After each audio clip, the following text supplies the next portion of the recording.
Hello. Everyone stopped talking, so I felt like I should just come up here.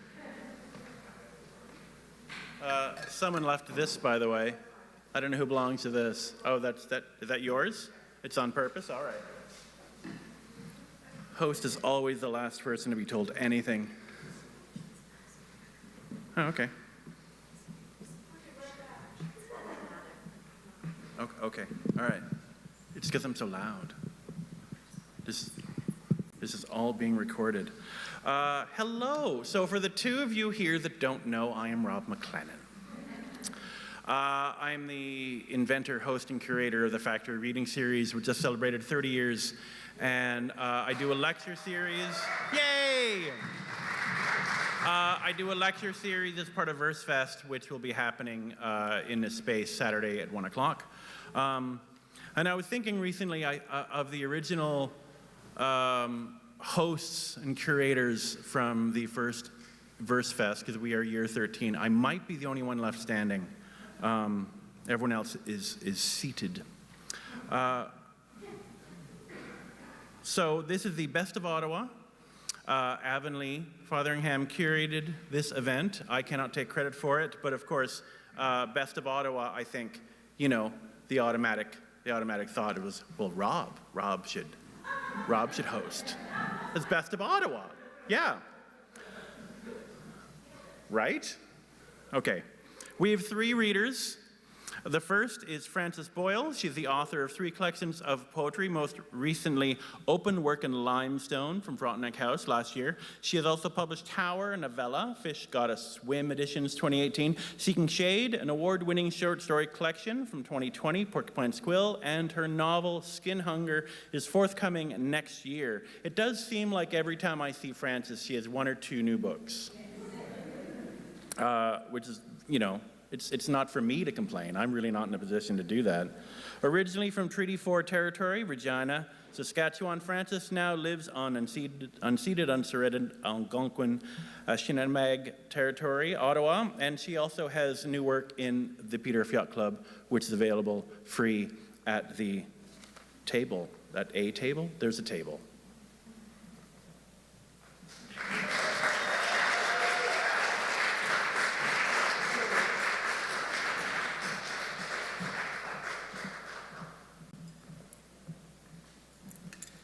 Thank you, Rob, for that and for corking my water that I had conveniently left open.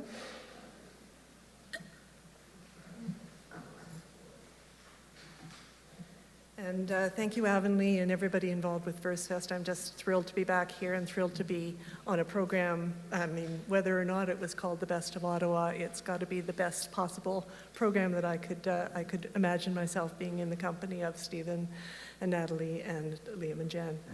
It's a wonderful thing. So I am going to read from Open Work in Limestone, which is my most recent poetry book. And Jim at Perfect Books has copies at the back, not for free. And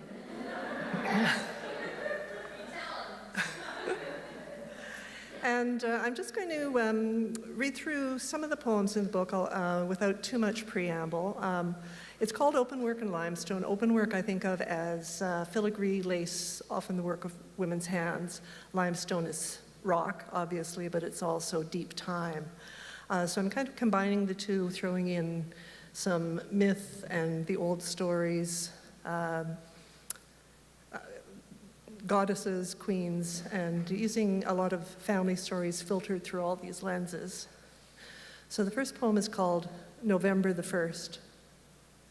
The veil is thin, they say, this time of year. It shifts with inhaled breaths, presence, waiting, support.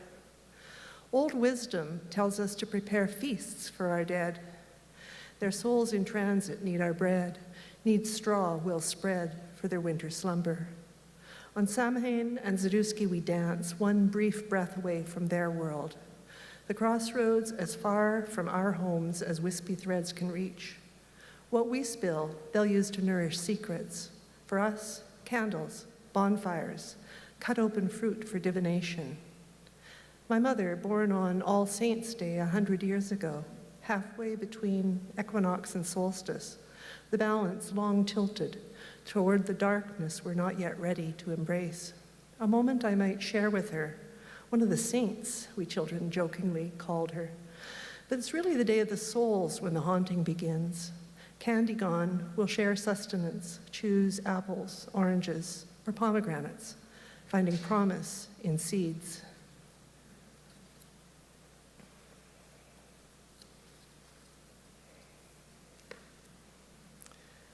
So the next poem, talking of goddesses, one of the main ones in my life as growing up as a good Catholic girl was the Virgin Mary, and it's just a bit of a icon in plastic called Plastic Pieta, one of two Plastic Pieta poems in the book. This first one is a prose poem. Ivory bits absorbed lamplight, glow, pity in pale plastic. My family, Catholic, but not very religious. I just see beautiful and sad. Pity, like pretty, touched with something more. Small Mary holds dead Jesus behind gates of plastic filigree cutwork. Gates that open and shut on actual hinges. Smooth stairs, white and ivory. Gothic arches shape the alcove. The serene mother mourns her son's body across her lap. I close the gates. They make a plastic squeak. I open them, reveal the scene, almost like a dollhouse. But I'm 10 now, too old for a dollhouse. My treasures displayed on shelves, my father's nailed them up in a corner of my bedroom. My mother was in hospital, so he'd handed me money, sent me off to buy my own birthday present. I came home with Woolworth figurines, China Scotty dogs, tabby cats, the glossy Pieta, best of all. The faces and fabric folds unclear, details blur. From my bed across the room, blobs of pale green. They swim in my vision, unfocused, disorienting.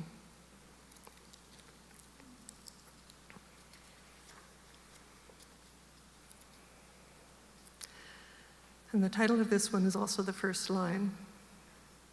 My mother wants to know if I'm happy. It's all that matters to her, she whispers in my dreams. She is trying to ask if she was a good mother.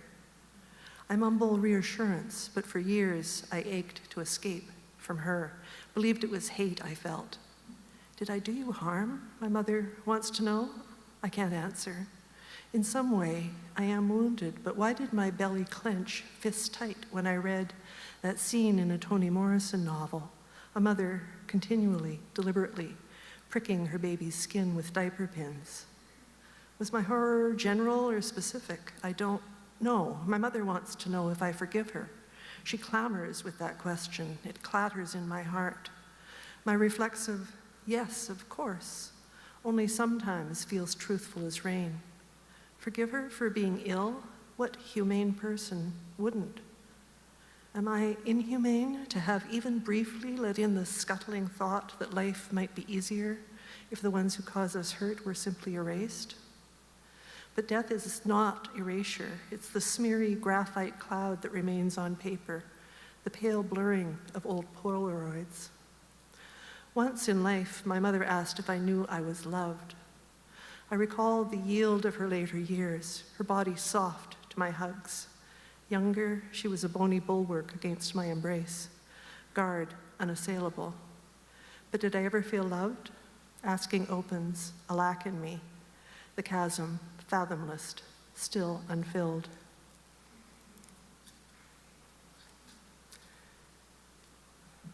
I also want to say how wonderful it is that Versefest is a hybrid event, and hello to anyone who's watching either now or on the recording later.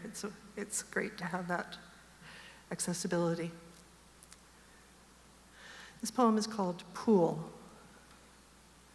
What eddy will catch me? What wet gasp will the swirl leave behind? I clutch the palm-sized lacquered rock, my touchstone, its shimmery koi intertwined. My lips buzz with the eddying nip of knowledge. Hush, hush, sleep, abide, hide and seeks in the fish's gilding. Synchronous rush, shush, a wave of weeds, a crash that isn't heard, but rumpa-tumps through water, jolts my heart, and the air in my lungs hums, vibrates in that tremulous simulacrum of sound. Fish eyes peer at what once was my world. I half surface, recall what I haven't yet allowed to rise in bubbles to filter the net of awareness. I know this memory. I've fingered it, lingered with it, yet it stays on the fringes. Hair's shaky weight, heartbreak of hearing, ears blocked. I'm sure I'm drowning, can't reach for air, or up, in water's folds, I flail to right myself. No direction, no element, but water and its blue above and blue below, and neither makes sense, every torn breath too late. The flail a churn, and I am turning, needle on a seeking dial, a gyroscope. So many planes wobble and weave, fold and net, nip airflow. Silver stream, a gleaming lure that shimmers me adrift, till a sudden pull of strong arms, upward into new dimension, gulp of air. My father.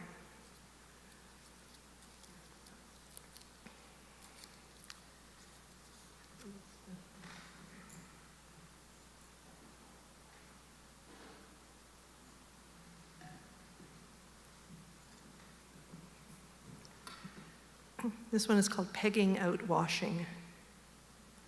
The indoor line dries sullen, planks, jeans, towels or sandpaper, sheets standoffish, socks stunted shells. Cotton needs motion to dry to softness. But the dryer grumbles with clatter and static. Things cling, perfumed, fluorescent. Today I crave the outdoors, the age-old ways. I lug the load, damp in basket, to the yard and peg shadows of legs, arms, echoes of feet. Wind-channeled sunshine, breath of breeze, moisture, exhales, fabric yields, to drape shoulders, skirts swirl in soft pleats, buttons slide out of buttonholes, t-shirts nuzzle like jersey, sheets billow and fill, brush my face, wrap hips, shins. Their touch is shivery.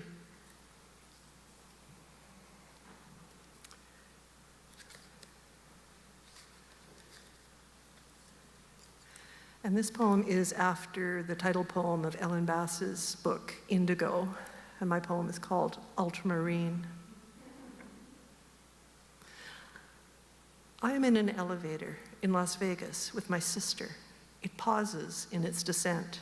A ding and the door opens. A woman enters. She is perhaps our age, but dour, scowl cutting lines beside her mouth. I look away, make my posture neutral, unthreatening. But my sister says, "I love your toes." The three of us briefly consider the woman's sandaled feet, nails deep ultramarine with delicately drawn white flowers and curlicues, a few tiny gems placed at frond ends.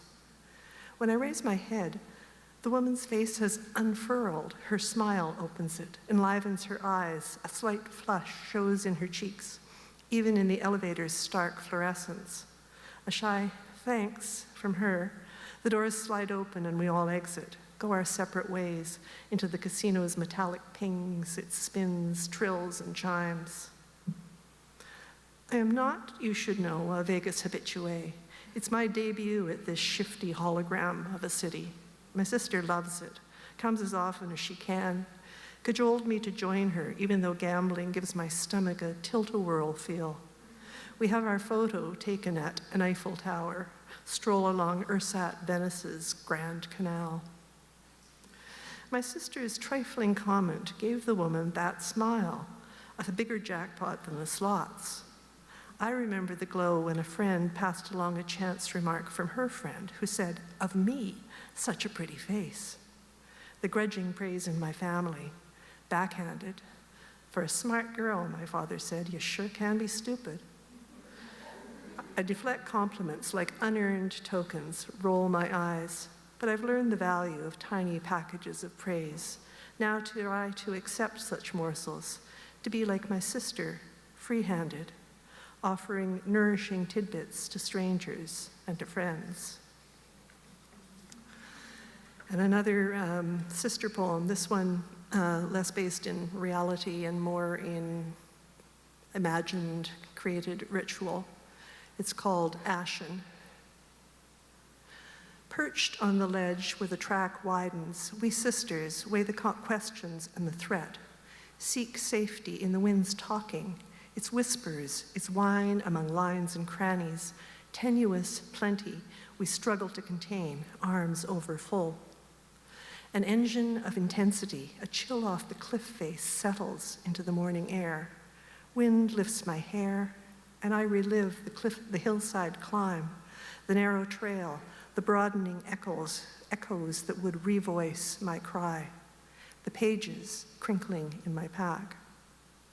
You light the fire, match strikes igniting our patchwork past, words blackened and consumed by flame.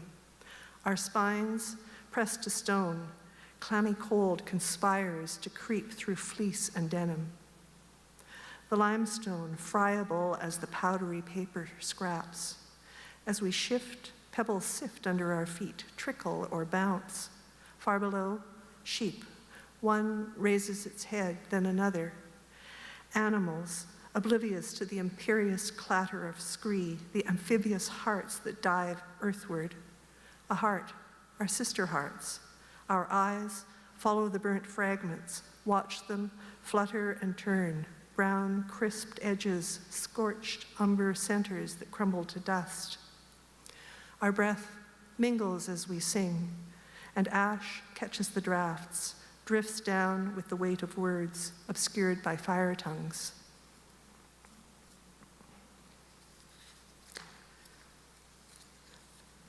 So the next few poems sort of move more away from the family into more universal preoccupations. This one is called Arbutus and has a line from a Patrick Lane poem that he wrote for Pat Lowther. The poem is called Arbutus. The shades of lost girls inhabit me, in memory or on screen. In celluloid's flicker, I recognize the rage in this one's eyes, the calculated malice I see reflected in another's dark, widened pupils. Dream images, when falling goes on ceaselessly and time loses meaning for us all, viewers and subject alike. I will myself to be fluid, to find the water table in my veins so I can nourish a shaggy-barked tree, comfort a shaggy-headed man, cradling his hurt in your lap. Where does pity lie? What aquifer strata will open, and what might the cuts on his bark open me to? I raise my shelter tent, my bits of gleaming quartz, anchor on a mountaintop. Leafy branches make filigree shadows on canvas walls. Those showy shadows quake.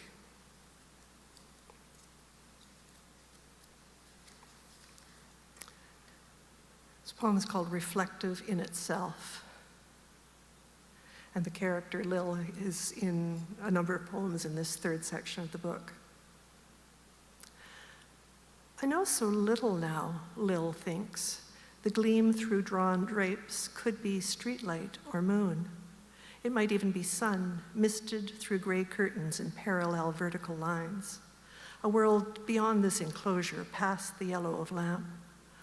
Lil believes there are lives out there, but she hasn't once in all these days roused herself to pull back the fabric. She's constrained only by herself, free to leave any time, to remain a choice, even if by default. The anger of addiction is past. She's less resigned than in stasis. Who will I be without that vibrancy, the personality I made flow in my veins? The void, a chasm. She wakes from vivid dreams of blame that melt and slip off the platter of mind, pool onto the floor. Mercury's slick reflections dissolve. She doesn't try to hold them, though her cheeks are slippery with tears. Where is my yearning for salt, for sweet? Did it dissipate with that other appetite? Food is fuel, that's all. Her jaws click open, shut. Bread yields to teeth. Lil sits often, paces rarely, lies on the bed. Bare feet scuff broadloom. Her hair bristle brushes against pillowcases, smooth cotton. Where now is her yearning for color, for birdsong? Light is gray through the drapery. I touch so little now. And the last poem I'll read is one of a couple of poems in the book that draw inspiration from or responses to Robert Macfarlane's wonderful book called Underland, about the worlds beneath our world in geography and deep time. So thank you very much again for your kind attention and for being here. I'm so delighted. Tide of limestone. Flow of glaciers, shifting salt in the deep. We belly crawl, gaps between rocks, tunnels, caves to caverns. Passing through walls, we face the stasis, the stuck place. Dark matter filters us, flows through our invisible nets. We leave handprints, scratches, scant record. Thank you.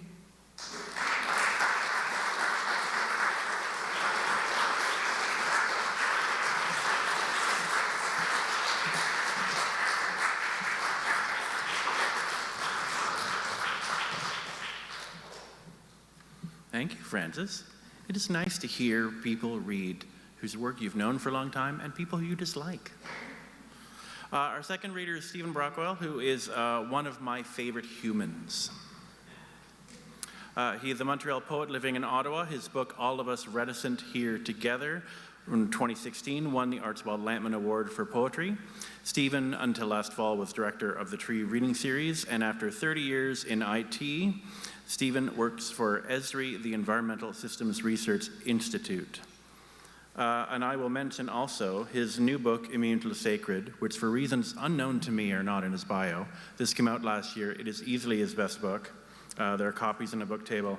And last year I edited and published a festschrift to celebrate Stephen and his work, which is available on the merch table. So this is considered merch. It's not a shirt, it's not a tote bag. But it holds a great deal of things inside it.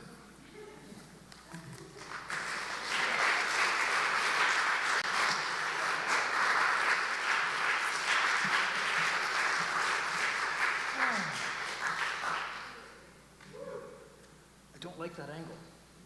That is a recipe for water on the floor. Okay, it's going behind me. All right, good evening. Thank you so much for being here. Thanks for Versefest. I'm just going to read like a tiny little acknowledgement that I have in my book for Versefest because honestly, over the last 13 years, it's been a really key part of how I've come to think about poetry, and just I've learned so much from all the poets that have been through here. So I'd like to thank the team at Verse Ottawa, who hosts poets from around the world every year. Readings by Raul Zarita, many of you will remember him, Yusuf Komanuka, Ulrike Generis, Colette Bryce, David Grew, Guy Jean was just an incredible introduction for me. Made me think about poetry differently.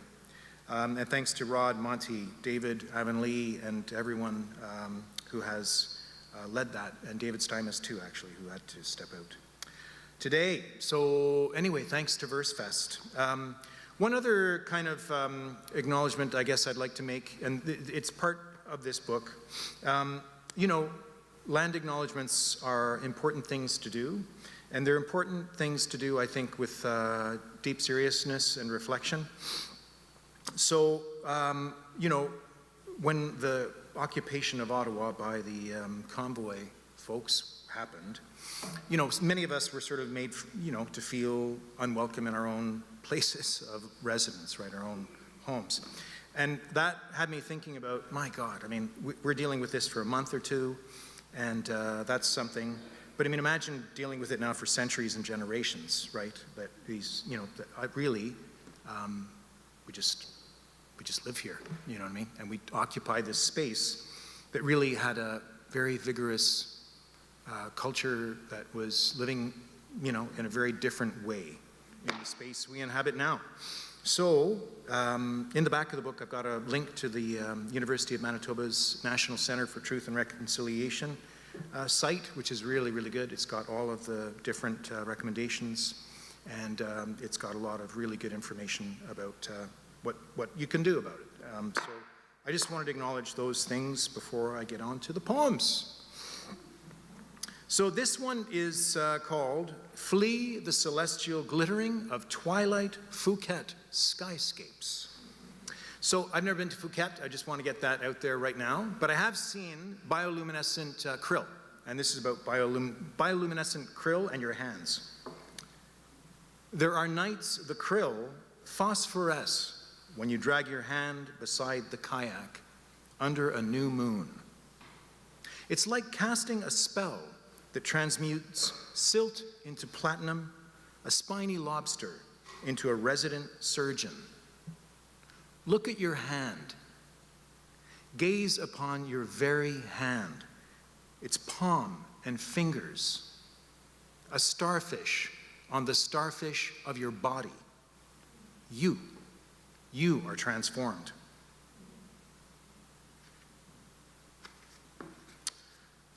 Immune to the sacred. So it is about two things, really. We tend to make sacred things that are abstract and ideas that are sort of rooted in, flawed thinking. And we tend to be incapable of really embracing truly sacred things. And so the whole book really has little reflections on that. And so this is one of them. They're not all gloomy. Why you can't have beautiful things. Here is a beautiful thing. A cuttlefish tattoos itself the mottle sepia of the reef.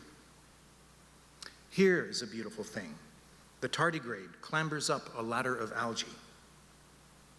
Here is a beautiful thing. A wasp, heavy with nectar, harvests one last purple crocus. Here is a beautiful thing. The invisible diatom's shell, architectural glass assembled from dissolved silicon. Here is a beautiful thing. A black squirrel puffs out its gray winter overcoat. Here is a beautiful thing. The gait of a cockroach escaping an incandescent bulb. Here is a beautiful thing. You. Look at your hands. They are capable of so much, even nothing. Here was a beautiful thing, the pangolin. Here was a beautiful thing, the red wolf. Here was a beautiful thing, the bumblebee. Here was a beautiful thing, you. Frigate bird.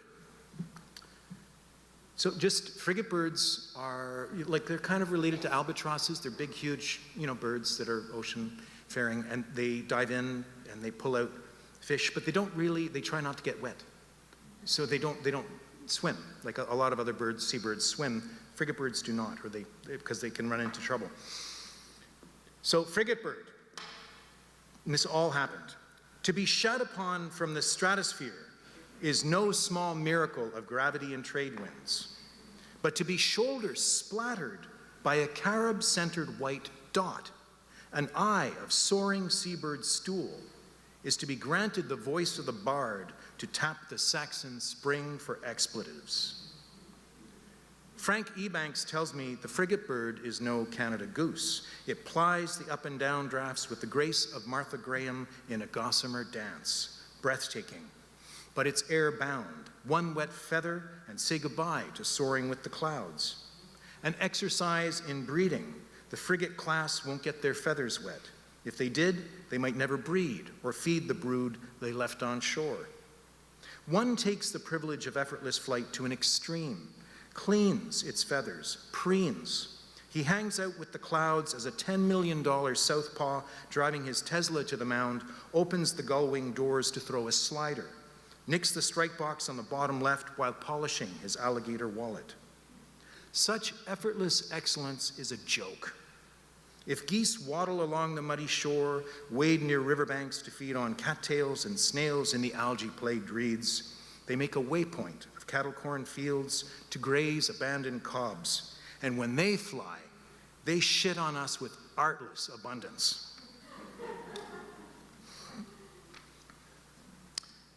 Wants. We all have wants. I want ice cream. You want to scream. All the fallen angels fly around the house and board up the casement windows. They want fine wine.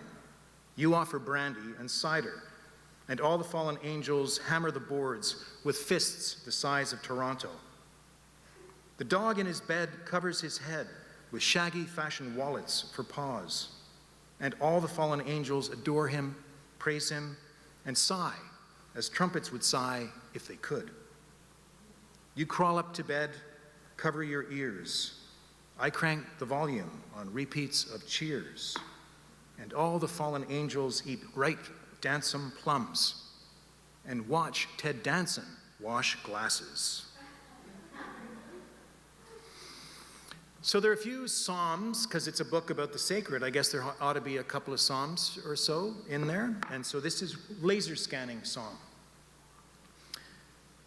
I've been trying to measure the elevation of the sky, eyeballing the distance to the prairie from a coach seat on a 737, and spitballing the bottom of that anvil from my gazebo rocking chair. About the height of this beer froth atmosphere that keeps the birds and UAVs aloft, I know nada. Engineers of earth and sky, custodians of cantilevered bridge and geodesic dome, unpack your laser scanners from their aluminum crates. Measure the sagging gut of the lowest cloud. Scan the altitude of the highest ascending, smallest red pill of ionospheric hydrogen. Tell me, before I drink myself to death, if the sky is falling. This is Portrait of the Poet in 3 concussions. I've had at least 3 concussions. 3 of them were pretty heavy duty. This is not to make fun of concussions, actually. In some ways, concussions are incredibly traumatizing events. And so this is really a kind, and what do? They sort of dislocate certain things in your head. And I always blamed my writing of poetry on one of my early concussions, which is the first one. And I used to even have that in my bio, actually, which is kind of fun. Some people said, yeah, that's not funny. But anyway, so this is funny at times, but it's also not funny. Because underlying it is like, it gave me another way of looking at words that could kind of accommodate other traumas that, were not concussions, which are at least lights out, That's the one good thing for concussions, for me anyway. So Portrait of the Poet in 3 concussions. Blam! January 1971. They were upset, tripped by skates that were no longer under his feet, thanks to Leslie Leslie's scarf yank. Wanker. Coat was black, duffel buttons, little fat man atom bombs. What they would have given to have had his fingers on a button and breakfall ninja style. They could have been some body, a cerebral child celebrity in a class of 20, agile, sick, holding court, glowing. Broken head instead. How pleasant it would have been eschewing the vomit of untreatment, dodging its necessity with feline reflexes and charm.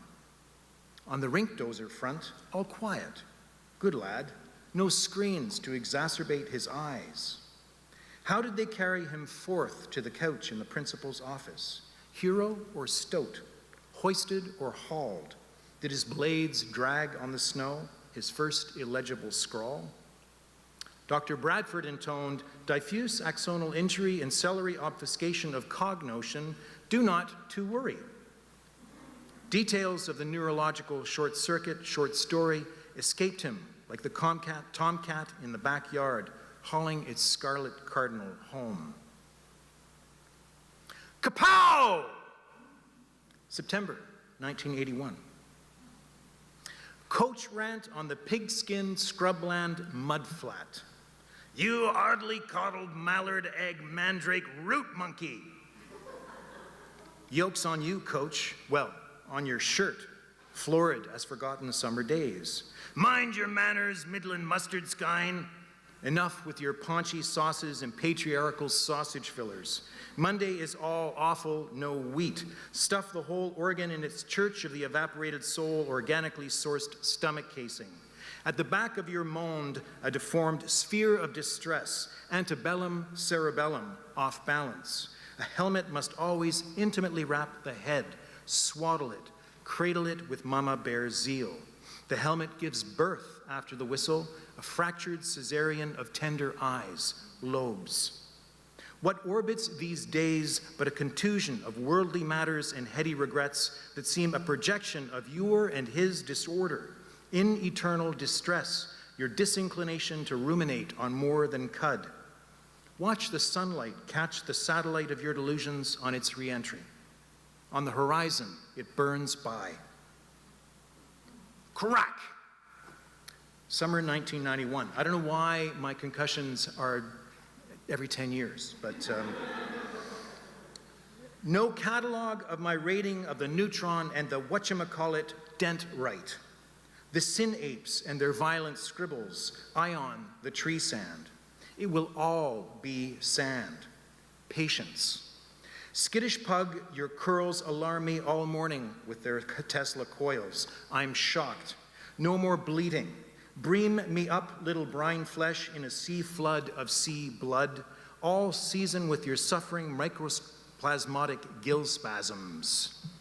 See references in appendix over there in stainless steel kidney-shaped organelle receptacle 5A, the little gray matter resembling obsolete, abominable gizzard. Thank you, doctor. All treatments welcome. Incisor diagnosis there. Unwrap it. Dose me.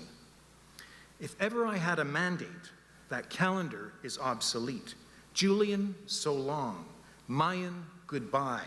Gregorian chant of mansplaining cant, I'm spent. My skin bronzes in the grass. Seed time in the autumn breeze. Tick, tick, not time passing, but lime vectors, scalp rooting in the planet's timeless communion.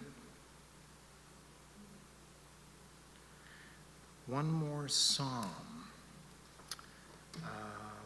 Yeah, and I wish it weren't more timely. I mean, I wish it wasn't as timely as it is in some ways. Psalm of the enemy. Lord, I am besieged by enemies, but if I am completely candid with you and with myself, I have given them cause. It's high time you smote me, but not my tribe. The injustice of collective punishment preempts divine retribution for them. Too many mothers and children have died from dwelling with the man who fired the shot. Smite me, Lord, for harvesting earth's green lungs for paper, fouling salmon streams with microbeads, 1-ton CO2 flights to Martinique, pension investments in Raytheon, send plague, earthquakes, hurricanes, and flames, eternal winter, but only on me, Lord. Okay, so I'm going to close with a poem called Gary Oak. And some of you may know about Gary Oaks. They're west coast from, pretty far south. They go down to California. I don't know if they go into northern Mexico or not, but absolutely magnificent stands of trees that have evolved over, the million years, millions, 40 million or something like that of years that oaks have been here. The thing about Gary Oaks that is most interesting is actually the Gary Oaks, especially in BC, they were actually matrilineally managed farms. And they were unbelievably well-crafted, self-sustaining ecosystems. There was a flower, which is actually a tuber called the camas, which was an export crop. And the sort of, I'm forgetting the word for it, but the symbiosis between the microorganisms in the soil and the roots of the oak and the camas all worked together with fire, actually, to keep these healthy ecosystems going. So there were the acorns, which were turned into meal, and the camas, which was also turned into a food source. And they're just absolutely magnificent things to see. If you ever get a chance to see them, they're gorgeous. They are becoming critically endangered. And interestingly, I was able to, with a really dear friend of mine, Crystal Larocque, to go see them. She showed me around because she knows them very well. And they are absolutely beautiful.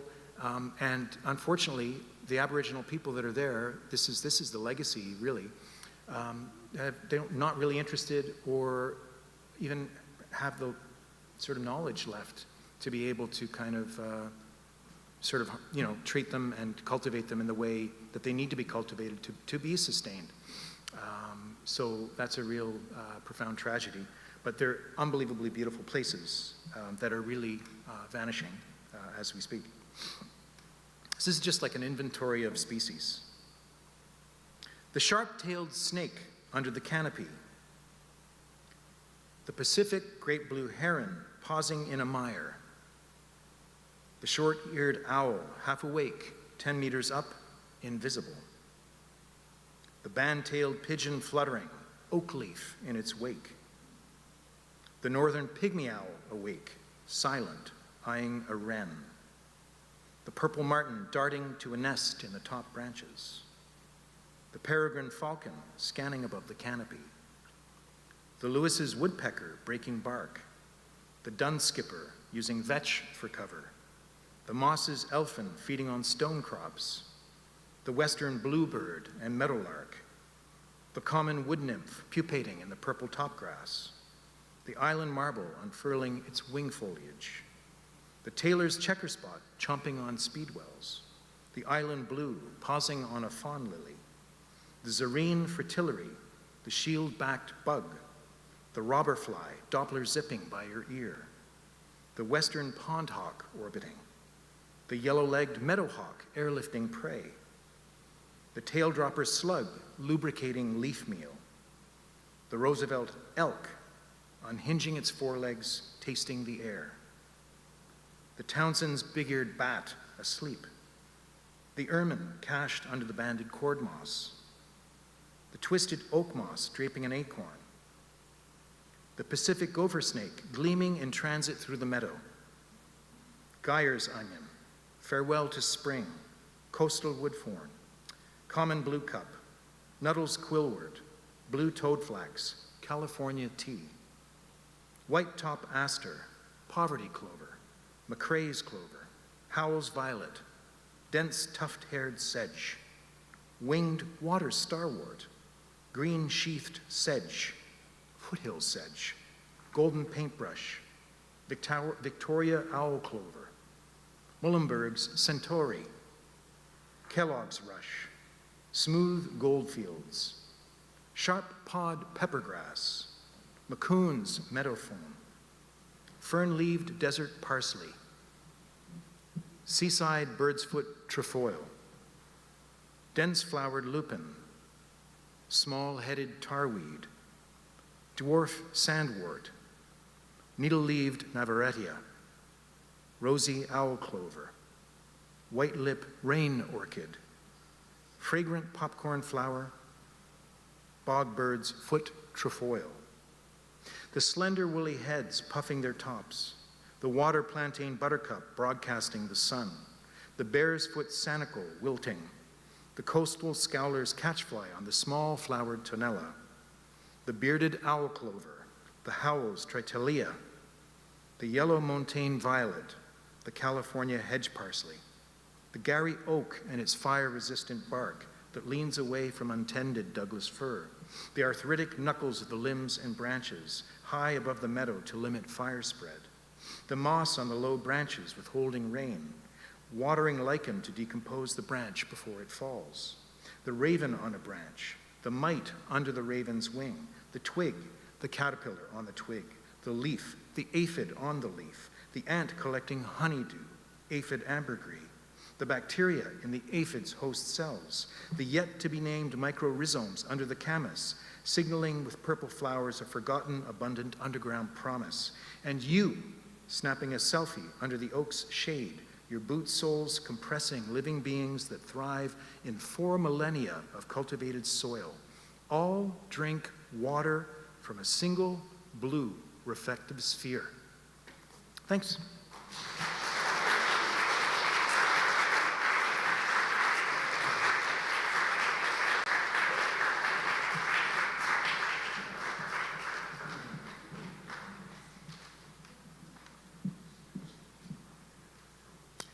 I can't hear you. Oh, yes, Just trying to be discreet. You're being very discreet. This is all being broadcast. I'd be interested to know what happened in 2001 to break Stephen's concussion cycle. But then I was thinking, I published a chapbook of his in 2001, he was returning to publishing after a long time, and poetry publishing has been compared to brain trauma. Were you going to move this? You were being discreet. Okay. I don't know what you're doing. You told. This is all being recorded.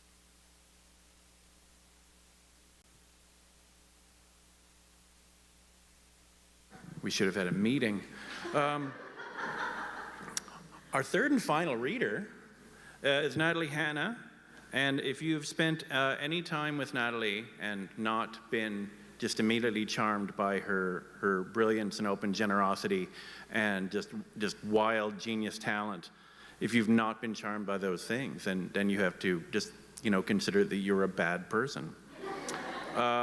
According to this, Natalie is a queer, disabled, Ottawa-born lawyer of Middle Eastern descent who works with low-income and vulnerable populations.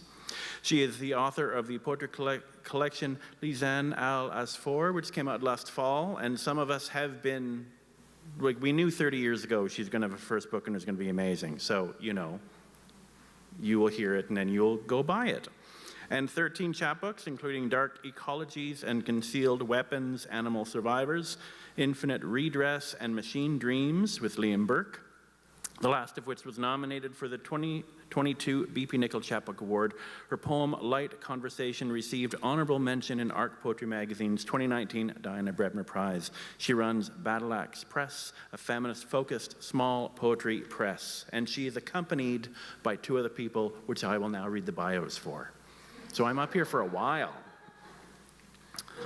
What? Jennifer Peterson is an Ottawa poet, grandmother, teacher, and musician. Her poems appear at bywords.ca, newpoetry.ca with Battle Axe Press, and others. Her poem, Man Again, selected by Phil Hall, won the 2011 Tree Reading Series Origami Crane Award. And with Natalie, she's the former director of the Sawdust Reading Series and is currently recording her second album. That's pretty cool. For those that were here earlier, heard a bio for Liam Burke, but I'm going to... What? Shush.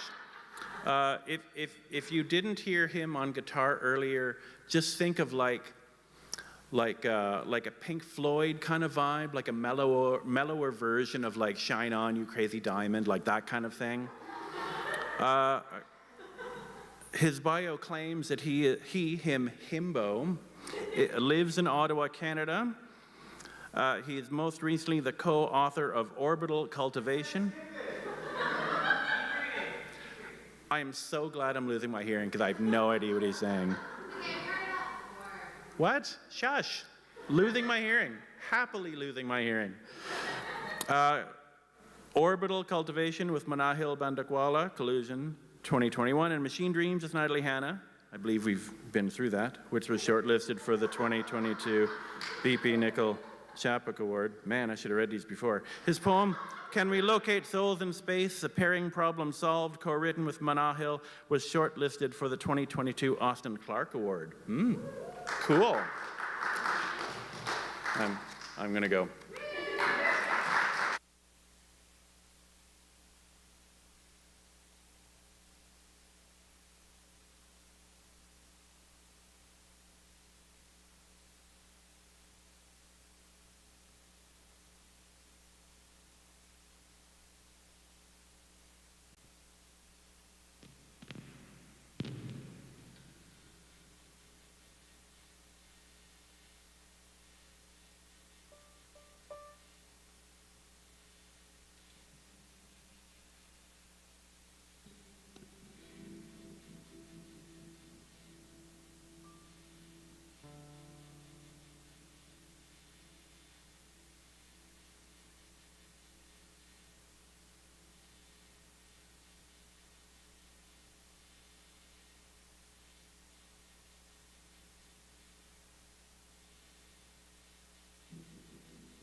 Said she looks resplendent, doesn't she?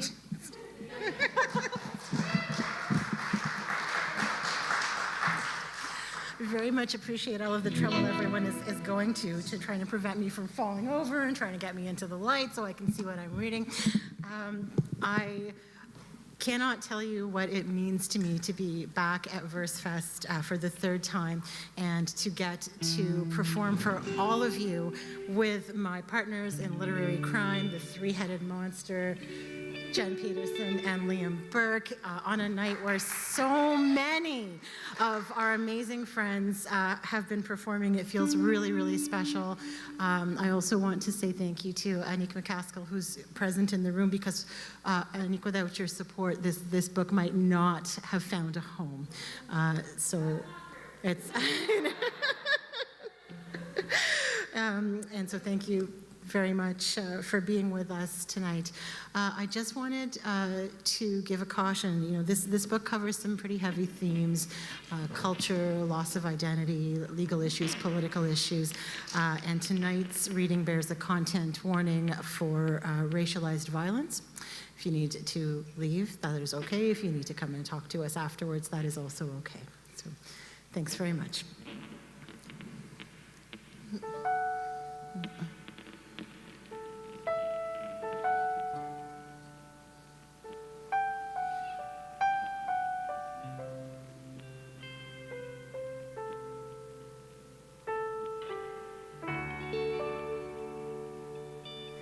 Dawn, unfold your body like a love emerging from the blanketed hollow of the bed. And in the first moment, glow a little on my face and arms, that I may remember I am wanted. You folded and opened me like a Rorschach parallel, hoping to discern which half might be the kinder. Are those the two? Gentle and rough sisters you call upon in your dreams? I am unsure that you have learned the shapes of me. Like every Arabic letter changes form subject to placement in the word. I taste good for succor, not for scolding. How will you discover the words to make sense of me?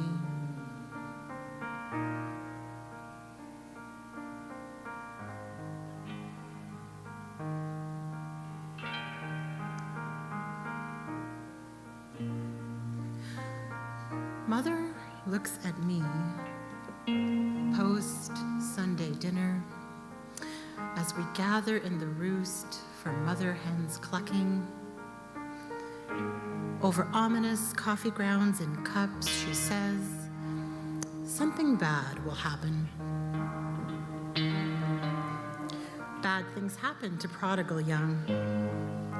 Mother pounds the prophecy of who can never be a child of Masr when they forget to say Alhamdulillah, cannot hold their tongues, or know as sure as sunrise that only Rashwa makes life move. Bad omens will come to pass, Mother enjoys lamenting. One day she says to her seamstress, keening for a wayward son, this is the price we pay when we come to the country. We gain the land and lose our children.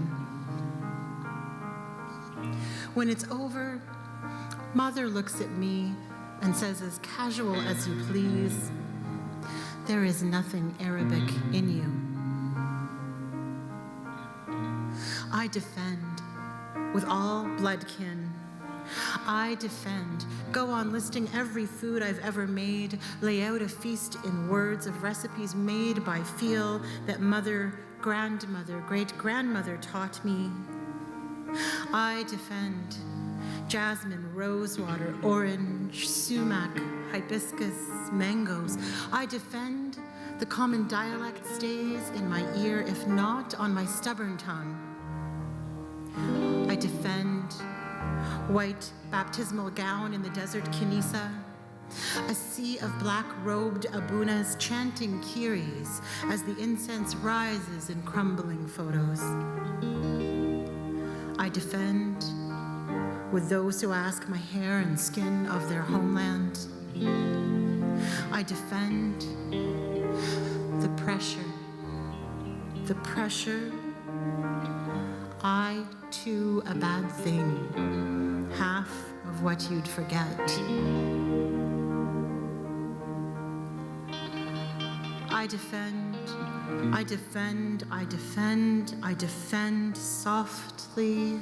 I say to soothe mother's rage that belonging nowhere is a parcel of stone bestowed on newcomers' children also. Words in every alphabet choke in my throat.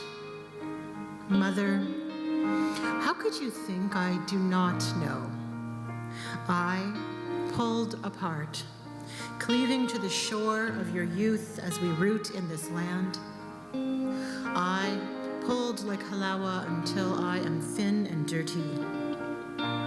I, who must build a home in my heart, make up for everything lost, all that is denied you. The ultimate sadness of cotton ball words in my mouth. I understand now. Everything needs room to breathe.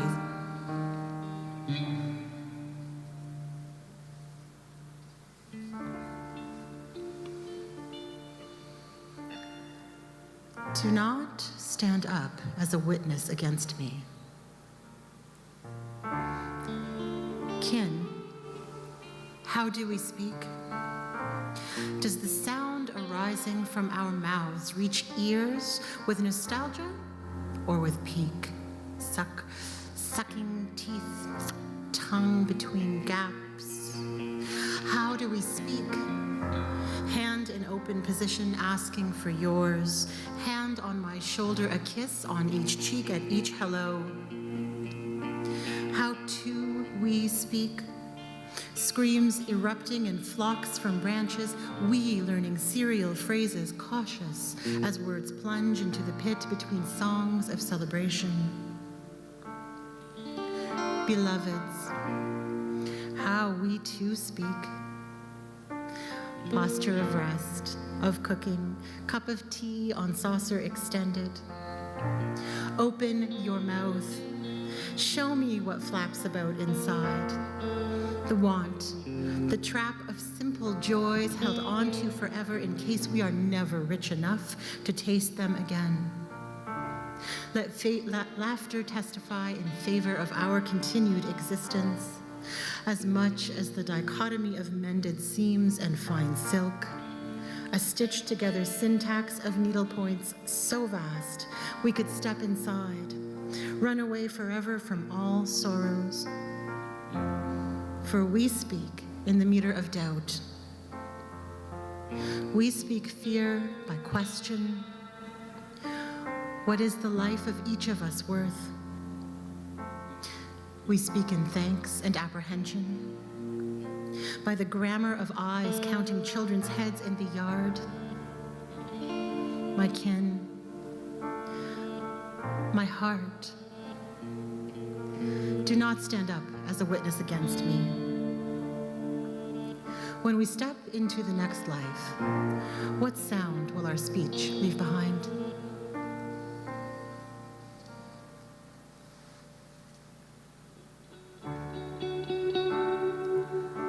Method of exit for the people of Beirut after the 2020 explosion.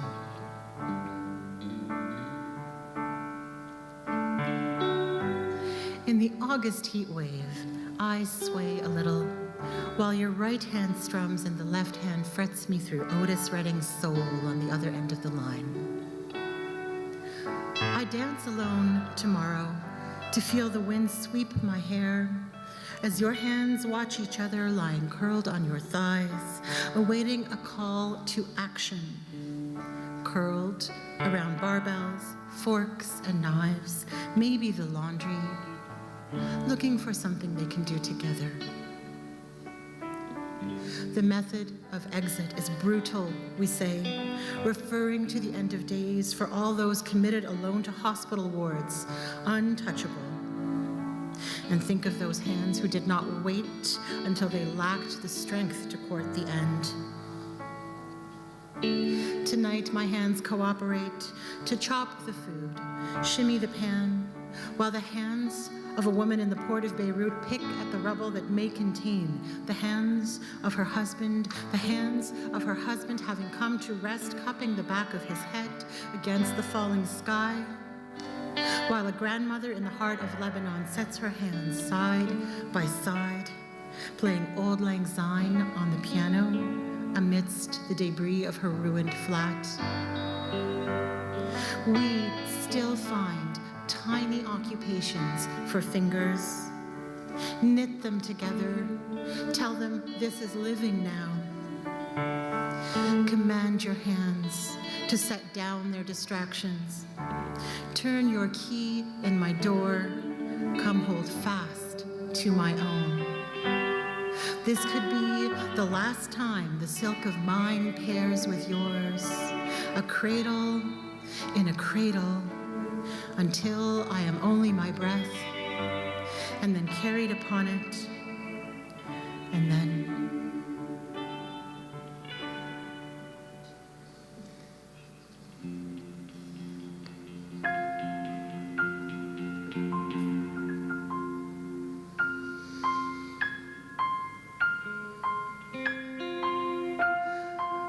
May a white child, conceived in love, grown in the country of his mother's body, who was delivered of her pain.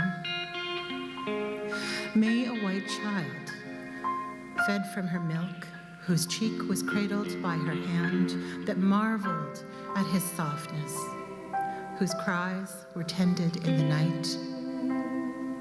May a white child, whose shit was cleaned and scrapes were kissed and bones were mended by his mother, whose words were formed by careful repetition from her mouth, whose thoughts were so too formed, whose clothes were sewn by her hand.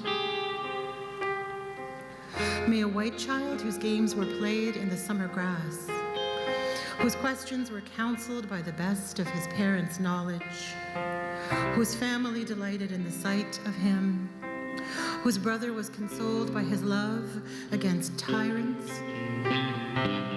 May a white child who was head of his class, who was sweet on his neighbor's daughter. May a white child be raised with the warnings of his older brother who dared speak to power. May a white child dream in terror of the night they came for his grandfather, the story repeated by his ancient grandmother. May a white child, a beautiful white child conceived in love, grown in the country of his mother's body, live what you reject for yourself, that from which you turn your face, live without daring to want. May a white child know that his skin is not a passport and that his pale tint will follow him always and his children's children. May the word of a white child count at half. May a white child's tongue struggle in vain with the language of thieves to remember the mother tongue. May a white child never know the strength and loveliness of his body. May a white child know better than to roam at night. May a white child who is walking home, may a white child scream. May a white child scream for help be unheard. May a white child's arms come down to shield his head from a boot. May a white child who is raised to kindness lie rotting by minuscule degrees in his mother's arms, freshly shot. May a white child live long enough to see his mother's face a mask of torsion, to see the color of his paint, to fear. May a white child, pride of his family, be remembered as their fallen hope. May a white child's name be not honored in the evening news. May a white child die like the thousands of white children die by righteous hands each year to be forgotten in a sea of white children who constructed their own end, deserving death, reviled for their rough nature. May a white child, no! May a white child, no! May a white child, no! Why? May a black one!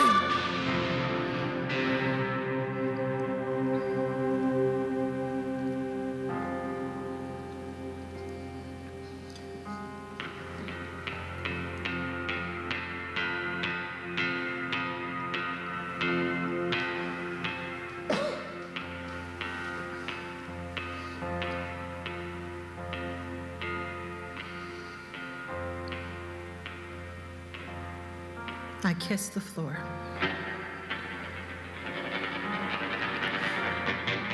I kneel face down.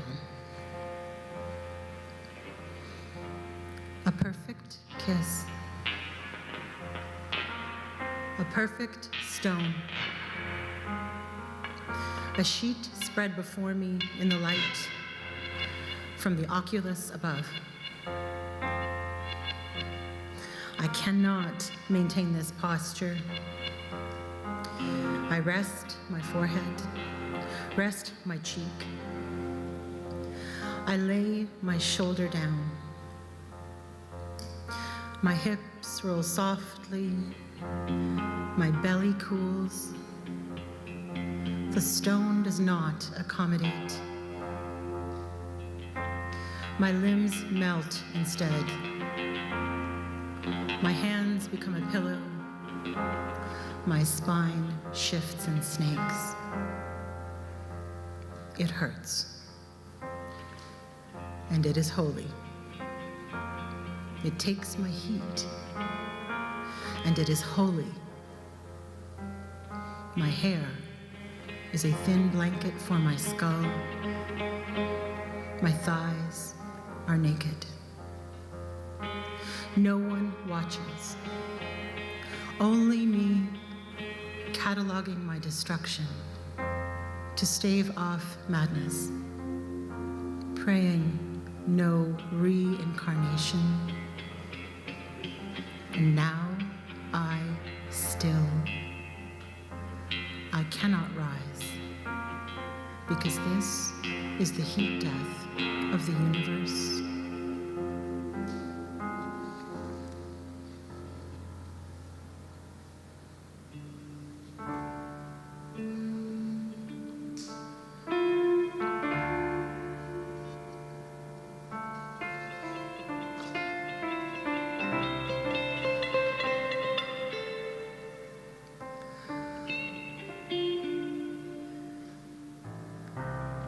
The mountains we become while inhabiting the earth.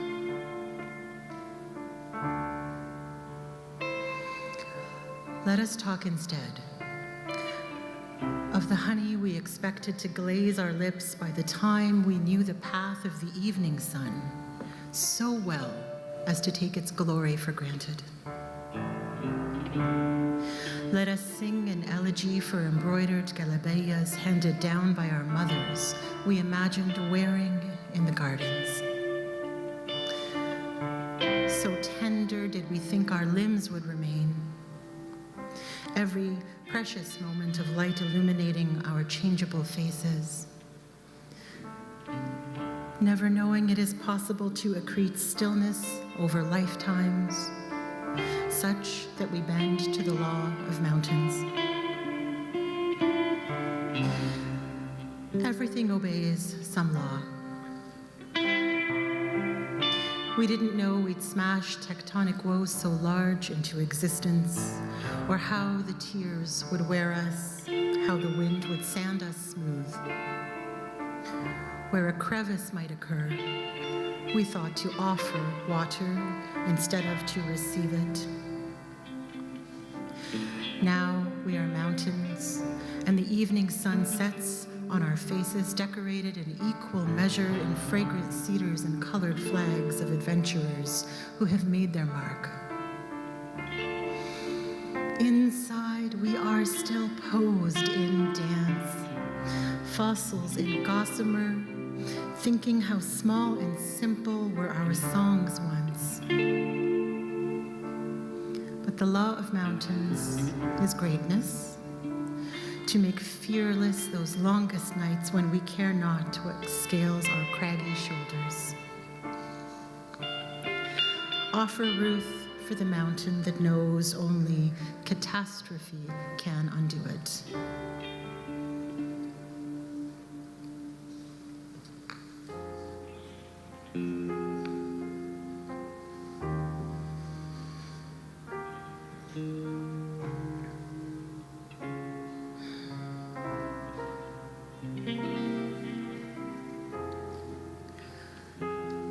Spears of underwater light show hands, maybe mine, reaching past my ink cloud hair to drown words unleashed freely where sound no longer carries. It is hard to be truly clean.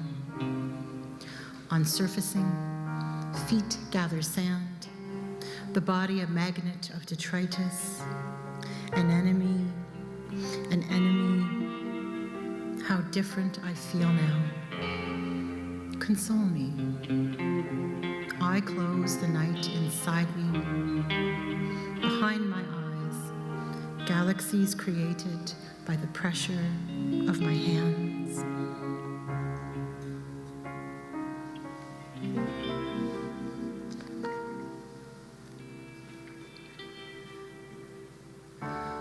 To close, I'm going to bring us to a much more gentle place with two love poems. These are for Natalie Lim, Sanawani, Manahel Bandukwala, and Ellen Chang Richardson, who I'm going to start calling the Love Collective from now on.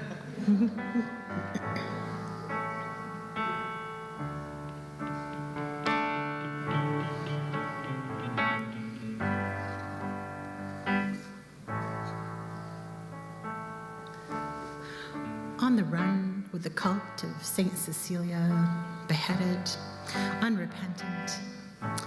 Holy shit, I really miss your squared up shoulders and that t-shirt that showed you were trying to get stronger but still had that soft little curve to your stomach under the muscle, so slight as not to be seen by any eye, living in a body that had not touched you. I cannot even speak to you now. I have swallowed a worried tooth, its jagged edge holding the rest of me hostage as it summers down my throat, cutting me all the way down, spilling out Kensington Market of 20 years ago, where we caressed the velvet vests and dreamed of top hat ringmaster courage, my love. I am there. I am there in the ghost of your unexpected silk over steel that is good for loving. Epiphany, legstasy, apocalypse, vulvarary, the remedial communion. I wish you'd put your hand in my hair again and tell me we are soft. We are still soft.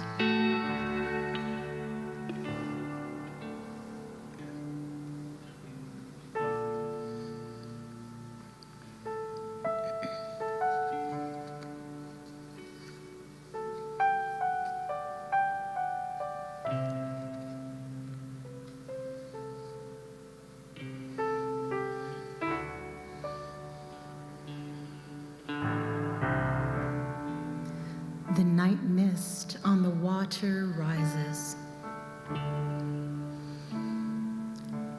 Cochineal must die for carmine, Anato for orange, humble saffron for the yellows that lift our reveries of fire from the realm of agony.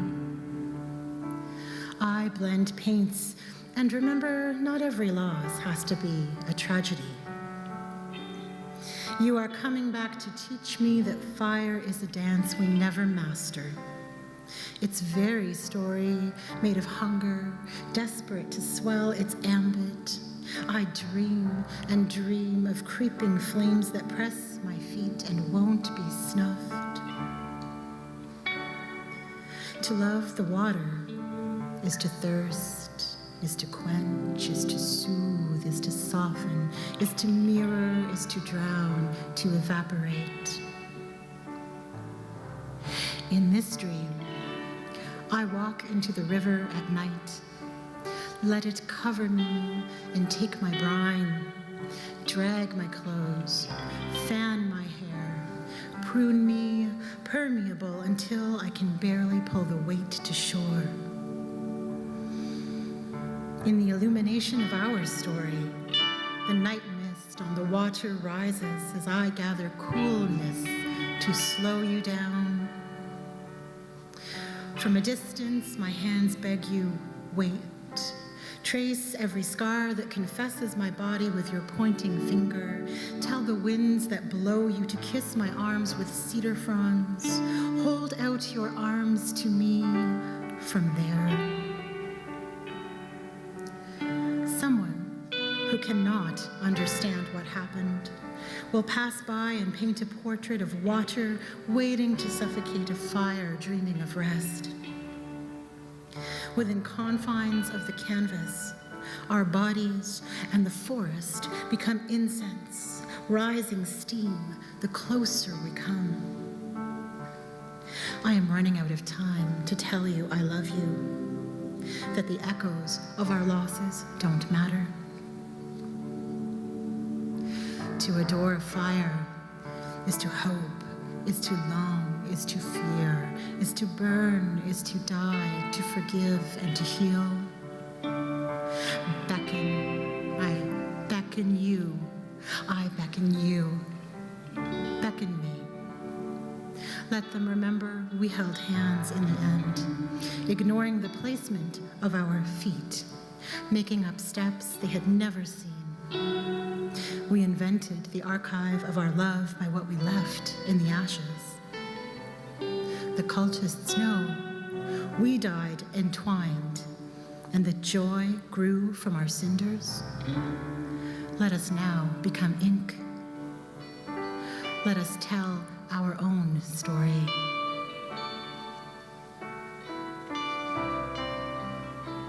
Thank you.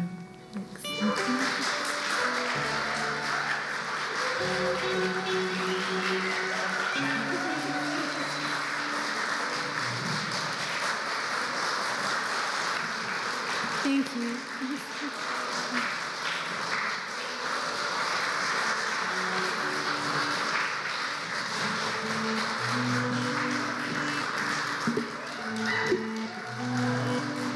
Stop. Thank you, and I know that was a bit of a roller coaster, and so thanks for sticking through that with us. Thanks. Love you too. You know.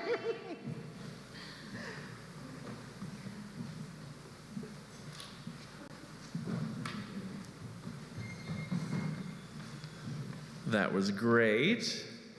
Natalie, I can give you a list afterward of the people who did not stand.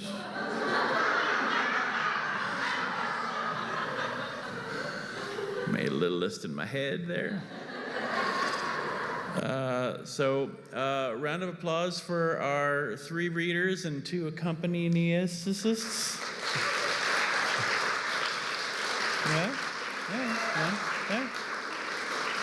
Yeah.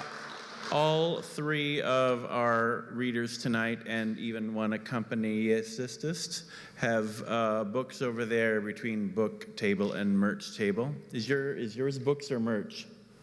It's a book merch or is a book book? Which table is it on?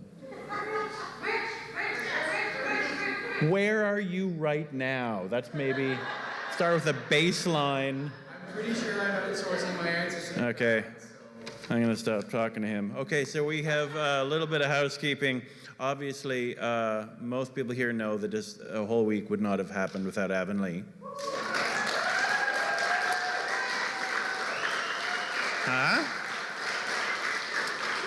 Huh? Losing my hearing.